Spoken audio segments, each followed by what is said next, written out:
मेरा अगला टॉपिक होगा ऑर्गन कल्चर। ऑर्गन कल्चर एक संपूर्ण प्राणी या ऊतक के अंश को या कुछ विसरित कोशिकाओं को पोषक माध्यम में संवर्धन हेतु आप इसको इस्तेमाल कर रहे हो और उनको संवर्धित कर रहे हो। तो कभी भी किसी भी संवर्धन माध्यम में आप ऊतक के अंशों को या संपूर्ण प्राणी को अगर विकसित कर रहे हो तो वो आपका आता है ऑर्गन कल्चर की कैटेगरी में। व्यापक तौर पर जो टिश्यू कल्चर है वो दो श्रेणियों में बांटा जाता है, ऑर्गन कल्चर और सेल कल्चर।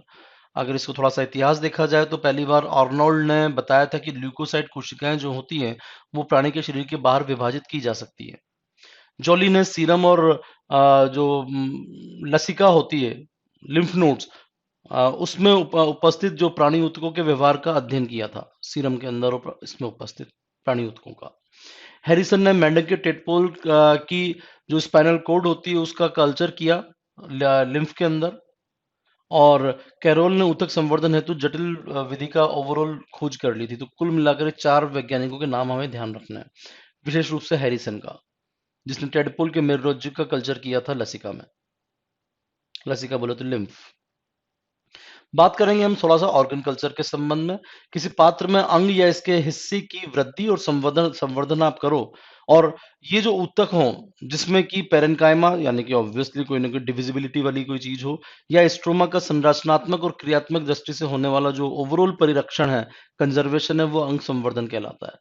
तो मैं आपको ऑर्गन कल्चर के बेसिक चीजों के बारे में बता दूं कि इसमें मुख्य रूप से आप पेरेन्काइमेटस सेल्स का इस्तेमाल करते हो। ये पेरेन्काइमा आप कंफ्यूज मत करना प्लांट वाले से। संवर्धन के दौरान जो खास बात होती है, ये जो अंग आप विकसित कर रहे हो, जो कोई भी अंग, उसकी कार्यप्रणाली में कोई परिवर्तन नहीं होना चाहिए और न ही उसकी उसकी मॉर्फोलॉजी में कोई बड़ा चेंज आना चाहिए।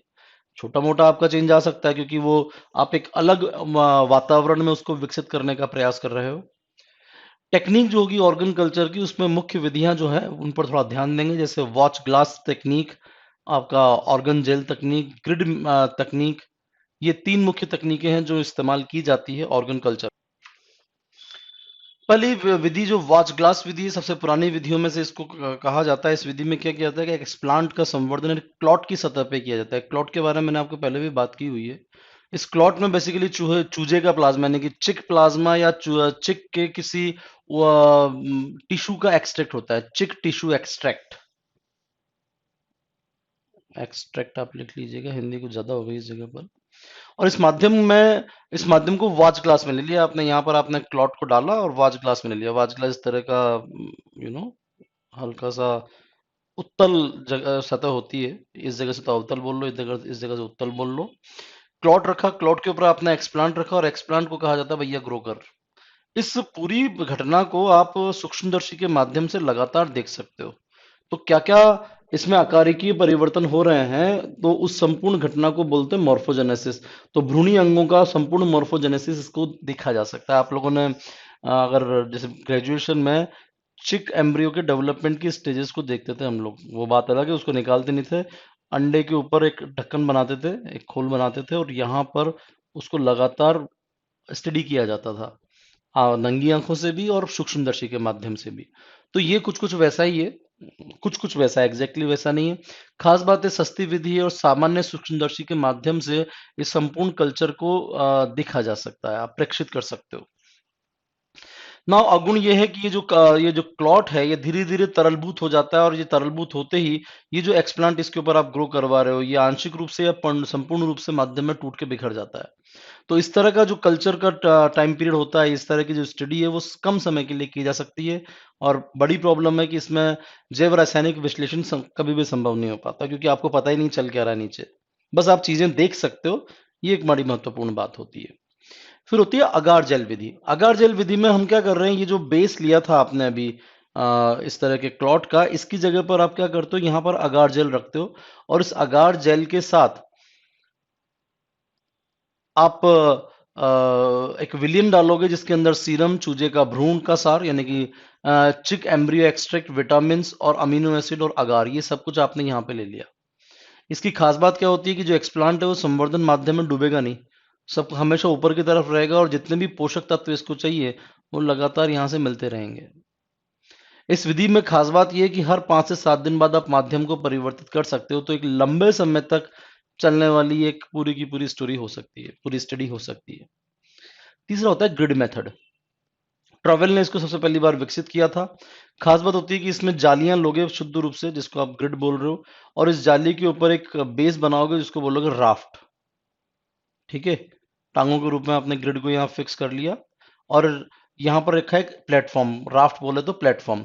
और इस प्लेटफॉर्म के ऊपर आपने आपके उस जो टिश्यू है उसको रखा। अगर टिश्यू सॉफ्ट है तो ये राफ्ट राफ्ट के माध्यम से रख लोगे, अदरवाइज आपका हार्ड टिश्यू है तो सामान्य जाली से भी काम चल सकता है।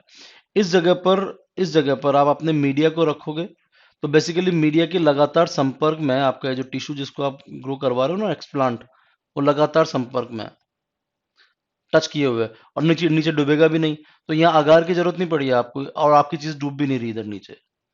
खास बात रहेगी, माध्यम में कार्बन डाइऑक्साइड और ऑक्सीजन की उचित मात्रा को बनाए रखे हुए होते हैं, और आवश्यकता अनुसार इसको आप डिजाइन में भी चेंज कर सकते हो। तो ये आजकल का सबसे ज्यादा मॉडर्न मेथड हो जाता है। मैं ऑर्गन कल्चर के एप्लीकेशन के संबंध में थोड़ी सी बात कर लूं कि इस संपूर्ण विधि में आप वृद्धि को देख सकते हो, ग्रोथ क्या है, डिफरेंशिएशन क्या है, और डेवलपमेंट का ओवरऑल क्या मॉडल आप क्रिएट कर सकते हो। ये सब कुछ आप इस विधि में कर सकते हो। तो ग्रोथ, डिफरेंशिएशन और डेवलपमेंट के मॉडल के रूप में इस विधि का आप उपयोग कर सकते हो।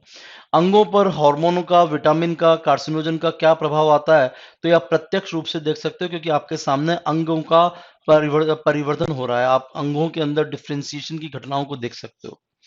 टिश्यू इंजीनियरिंग में ऊतकों का निर्माण किस प्रकार से हो रहा है, ये संपूर्ण घटनाओं को देखने के लिए ऑर्गन कल्चर सबसे ज्यादा एक सटीक तरीका होता है। जैसे कि अगर मैं आपसे कहूं कि त्वचा का एक सैंपल आपने नवजात शिशु से लिया, उसकी त्वचा से या देह से लिया, और उस टुकड़े को आपने डिवीजन करवाना शुरू किया, तो एक टिश्यू इंजीनियरिंग का एक बड़ा चमत्कार ये भी है कि आप इस तरह से नवजात शिशु की किसी त्वचा का टुकड़ा लोगे, तो उस 3 वर्ग सेंटीमीटर टुकड़े से आप कम से कम 1.7 वर्ग मीटर तक की त्वचा का निर्माण कर सकते हो। आप सोचिए कितना ज्यादा बड़ा हो गया।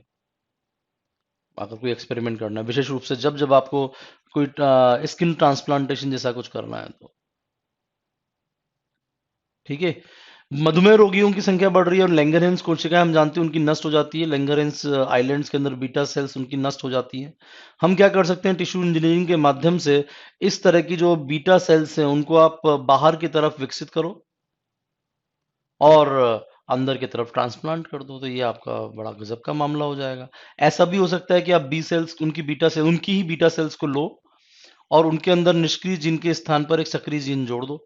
दोनों तरह से संभव है। आप चाहें तो सेल को ट्रांसप्लांट करा दें अगर आपका टिश्यू मैच कर रहा है तो, या इनकी जो डिफेक्टिव कोशिका है उनको बाहर लो, उनके अंदर जीन डाला और उनको नॉर्मल कर दिया। यहाँ पर हमने कहा जी भाई तुम्हारे अंदर इंसुलिन बनने का मामला खत्म हो गया, माइनस हो, तो यहाँ तक आते आते आप जीन के माध्यम से इसको प्लस भी कर सकते हो।